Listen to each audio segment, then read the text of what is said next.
വല്ലാതെ ശ്രദ്ധിക്കേണ്ട ഒരു കൂട്ടരുണ്ട്. അത് സലഫികളല്ല, ജമാഅത്ത് ഇസ്ലാമി അല്ല, അല്ലെങ്കിൽ തബ്ലീഗ് ജമാഅത്തുകാരല്ല. അതൊക്കെ ശ്രദ്ധിക്കേണ്ട തന്നെ.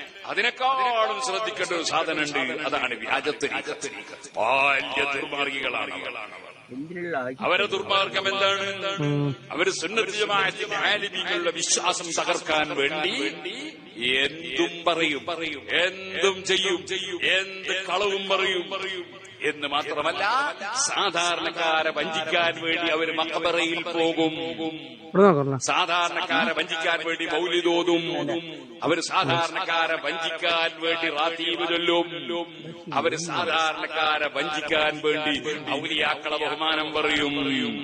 അപ്പൊ ആൾക്കാർ വിചാരിക്കും ഇവർക്ക് കുഴപ്പമൊന്നുമില്ല. അങ്ങനെ വിചാരിച്ചു പോകരുത്. അതും ഈമാൻ തെറ്റിക്കുന്ന പരിപാടി തന്നെയാണ്.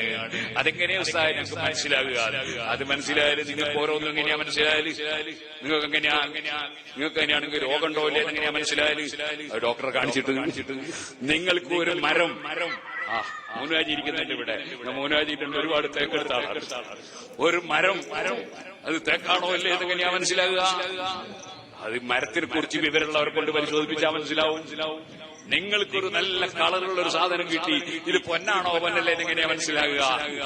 അതിന് അവര് വരസീറ്റ് കാണിച്ച് പറഞ്ഞു തരും.